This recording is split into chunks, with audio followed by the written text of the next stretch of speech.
New York's Harlem in the late 1980s was plagued by a sudden increase in the amount of cheap crack cocaine.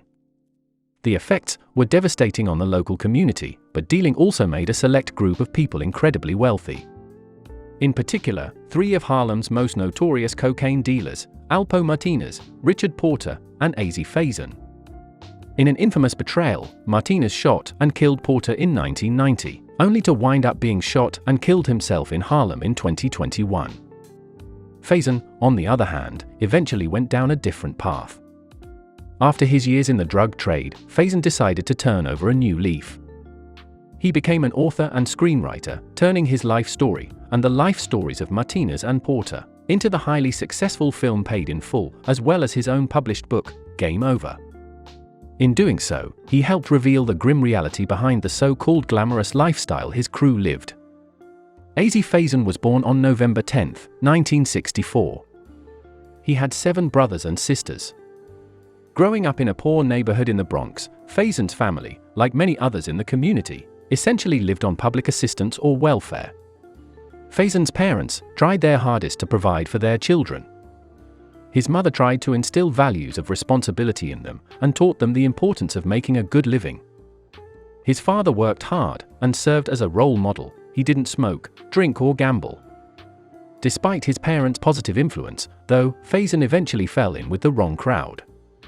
In an interview with vladtv, Azie Faison revealed that he first met Rich Porter when they were each around 13 years old and living in Harlem. Porter had, by that point, already begun selling heroin. Faison eventually dropped out of high school and joined his friend. He had been working part-time for a cleaning service while attending school and figured he'd make more money if he worked full-time.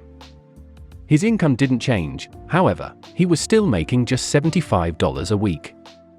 By 1981, Rich Porter was already swimming in cash. He bought his first car, a brand new black BMW, when he was just 15 or 16 years old. Then, Faison saw the movie Scarface for the first time in 1983, and suddenly, he thought that maybe he had found his ticket out of poverty. Around the same time, he met a man named Lulu, another drug dealer, who gave him some work. Faison began dealing coke for himself around 1983, and suddenly found himself with more wealth than he could have ever imagined. It seemed everyone in the family was willing to accept Faison's money, everyone except his father, that is.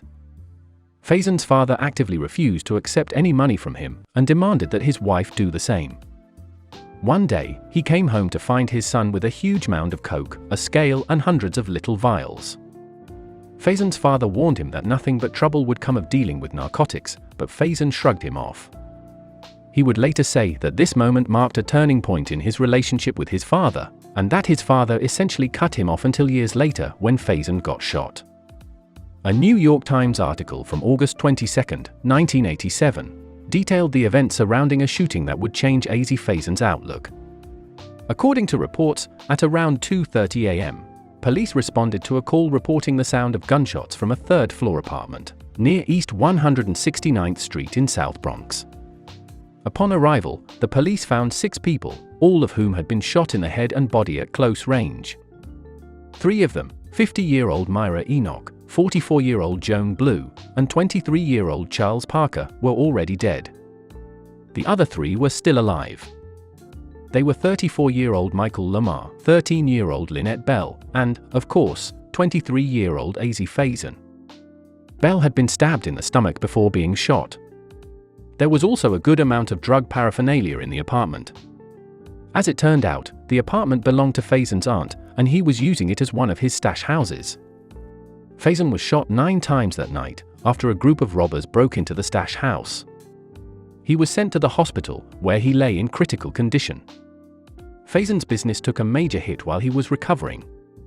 By this point, he was working closely with Porter and Martinez to expand their drug empire, but with Faison temporarily out of commission, the relationship between the 3 began to be strained. Then, on January 3, 1990, Alpo Martinez killed Rich Porter and buried his body in the woods, allegedly because he believed Porter was cutting him out of deals. He would later express regret over having to kill someone he considered a brother, but also noted that it was just how he conducted business. For Faison, though, Porter's death was the final nail in the coffin. Roughly a year after Porter's death, Alpo Martinez was arrested on a litany of federal drug charges, for which he would ultimately work out a plea deal, which involved him selling out a number of his former friends. This would also lead Martinez to enter witness protection and change his name. Faison, meanwhile, was trying to get out of the game. In 1989, he had started a hip-hop group called Mob Style and eventually released an album of his own. But Porter's murder also made Faison realize how violent and screwed up his world had become. He couldn't wrap his head around the violence, and he came to realize that the drugs he had been pushing were actively ruining people's lives. Shortly after, he gave up dealing and started putting in work to turn kids away from drugs. He began working on the script for Paid in Full, which came out in 2002, and told Faison's story of growing up in the Harlem drug scene alongside Porter and Martinez. He also worked to produce the documentary Game Over, the autobiographical version of his story in book form. Both were released in 2007. By that point, Faison was almost a completely different man, one who loathed the idea that he and his former friends would be considered legends.